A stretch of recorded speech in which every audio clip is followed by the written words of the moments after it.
Juges, chapitre 9. Abimelech, fils de Jérubal, se rendit à Sichem avec les frères de sa mère. Et voici comment il leur parla, ainsi qu'à toute la famille de la maison du père de sa mère. Dites, je vous prie, aux oreilles de tous les habitants de Sichem. Vaut-il mieux pour vous que 70 hommes, tous fils de Jérubal, dominent sur vous, ou qu'un seul homme domine sur vous? Et souvenez-vous que je suis votre os et votre chair. Les frères de sa mère répétèrent pour lui toutes ces paroles aux oreilles de tous les habitants de Sichem, et leur cœur inclina en faveur d'Abimelech, car ils se disaient, c'est notre frère. Ils lui donnèrent 70 cycles d'argent, qu'ils enlevèrent de la maison de Baal-Bérith. Abimelech s'en servit pour acheter des misérables et des turbulents qui allèrent après lui. Il vint dans la maison de son père à Ophra, et il tua ses frères, fils de Jérubal, 70 hommes sur une même pierre. Il n'échappa que Jotam, le plus jeune fils de Jérubal, car il s'était caché. Tous les habitants de Sichem et toute la maison de Milo se rassemblèrent. Ils vinrent et proclamèrent roi Abimelech, près du chêne planté dans Sichem. Jotam en fut informé. Il alla se placer sur le sommet de la montagne de Garizim, et voici ce qu'il leur cria à haute voix. Écoutez-moi, habitants de Sichem, et que Dieu vous écoute. Les arbres partirent pour aller oindre un roi et le mettre à leur tête. Ils dirent à l'olivier, règne sur nous. Mais l'olivier leur répondit, renoncerai-je à mon huile qui m'assure les hommages de Dieu et des hommes pour aller planer sur les arbres? Et les arbres dirent au figuier, viens, toi, règne sur nous. Mais le figuier leur répondit, renoncerai-je à ma douceur et à mon excellent fruit pour aller planer sur les arbres? Et les arbres dirent à la vigne, viens, toi, règne sur nous. Mais la vigne leur répondit, renoncerai-je à mon vin qui réjouit Dieu et les hommes pour aller planer sur les arbres? Alors tous les arbres dirent au buisson d'épines, viens, toi, règne sur nous. Et le buisson d'épines répondit aux arbres, si c'est de bonne foi que vous voulez moindre pour votre roi, venez, réfugiez-vous sous mon ombrage. Sinon, un feu sortira du buisson d'épines et dévorera les cèdres du Liban. Maintenant, est-ce de bonne foi et avec intégrité que vous avez agi en proclamant roi Abimelech? Avez-vous eu de la bienveillance pour Jérubal et sa maison? L'avez-vous traité selon les services qu'il a rendus? Car mon père a combattu pour vous. Il a exposé sa vie et il vous a délivré de la main de Badia. Et vous vous êtes levé contre la maison de mon père. Vous avez tué ses fils, 70 hommes, sur une même pierre.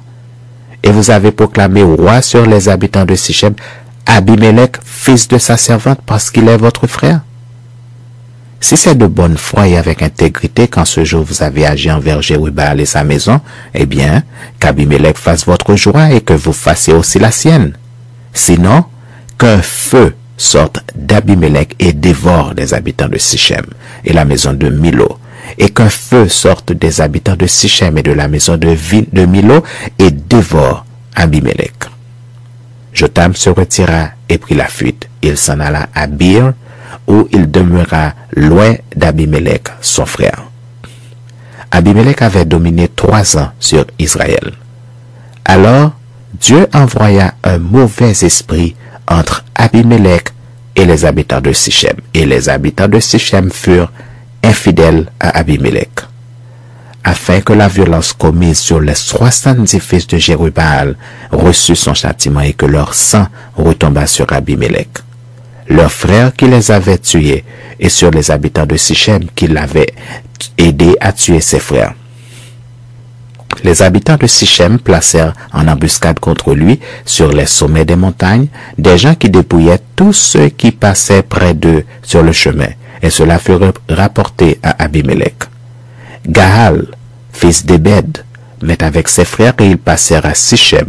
Les habitants de Sichem eurent confiance en lui. Ils sortirent dans la campagne, vendangèrent leurs vignes, foulèrent leurs raisins et se livrèrent à des réjouissances. Ils entrèrent dans la maison de leur Dieu, ils mangèrent et burent et ils maudirent Abimelech. Et Gaal, fils d'Ebed, disait, qui est Abimelech? Et qu'est-ce Sichem pour que nous servions Abimelech? N'est-il pas fils de Jérubaal? Et Zébul n'est-il pas son commissaire? Servez les hommes de Hamor, père de Sichem. Mais nous, pourquoi servirions-nous Abimelech? Oh, si j'étais le maître de ce peuple, je renverserais Abimelech. Et il disait d'Abimelech, renforce ton armée, mets-toi en marche. Zébul, gouverneur de la ville, apprit ce que disait Gaal, fils d'Héber, et sa colère s'enflamma. Il envoya secrètement des messagers à Abimelech pour lui dire, voici, Gaal, fils d'Ébed et ses frères sont venus à Sichem, et ils soulèvent la ville contre toi. Maintenant, pars de nuit, toi et le peuple qui est avec toi, et mets-toi en embuscade dans la campagne. Le matin, au lever du soleil, tu fondras avec impétuosité sur la ville. Et lorsque Gaal et le peuple qui est avec lui sortiront contre toi, tu lui feras ce que tes forces permettront. Abimelech et tout le peuple qui était avec lui partirent de nuit, et ils se mirent en embuscade près de Sichem, divisés en 4 corps. Gaal, fils d'Ébed, sortit, et il se tint à l'entrée de la porte de la ville. Abimelech et tout le peuple qui était avec lui se levèrent alors de l'embuscade. Gaal aperçut le peuple, et il dit à Zébul, voici un peuple qui descend du sommet des montagnes. Zébul lui répondit, c'est l'ombre des montagnes que tu prends pour des hommes.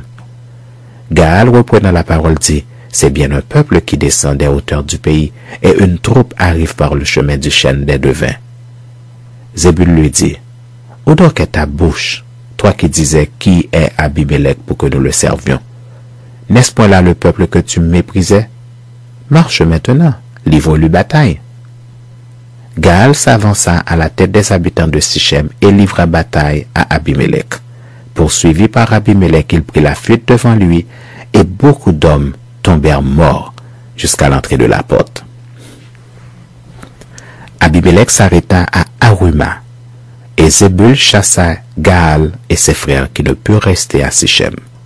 Le lendemain, le peuple sortit dans la campagne.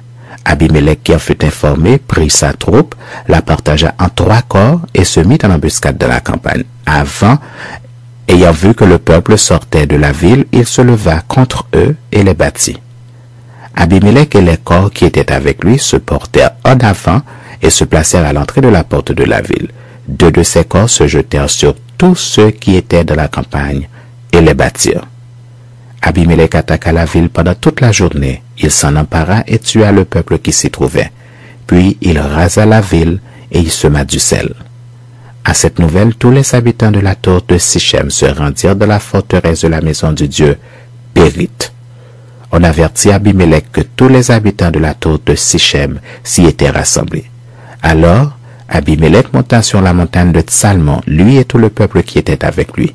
Il prit en main une hache, coupa une branche d'arbre, l'enleva et la mit sur son épaule. Ensuite, il dit au peuple qui était avec lui, « Vous avez vu ce que j'ai fait. Hâtez-vous de faire comme moi. » Et ils coupèrent chacun une branche et suivirent Abimelech. Ils placèrent les branches contre la forteresse et l'incendièrent avec ceux qui y étaient. Ainsi périrent tous les gens de la tour de Sichem, au nombre d'environ 1000 hommes et femmes. Abimelech marcha contre Thébet.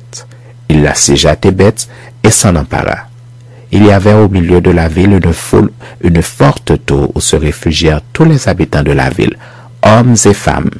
Ils fermèrent sur eux et montèrent sur le toit de la tour. Abimelech parvint jusqu'à la tour. Il l'attaqua et s'approcha de la porte pour y mettre le feu. Alors, une femme lança sur la tête d'Abimelech un morceau de meule de moulin et lui brisa le crâne. Aussitôt, il appela le jeune homme qui portait ses armes et lui dit, « Tire ton épée et donne-moi la mort, de peur qu'on ne dise de moi, c'est une femme qui l'a tué. » Le jeune homme le perça et il mourut. Quand les hommes d'Israël virent qu'Abimelech était mort, ils s'en allèrent, chacun chez soi. Ainsi, Dieu fit retomber sur Abimelech le mal qu'il avait fait à son père en tuant ses 70 frères. Et Dieu fit retomber sur la tête des gens de Sichem tout le mal qu'ils avaient fait. Ainsi s'accomplit sur eux la malédiction de Jotham, fils de Jérubaal.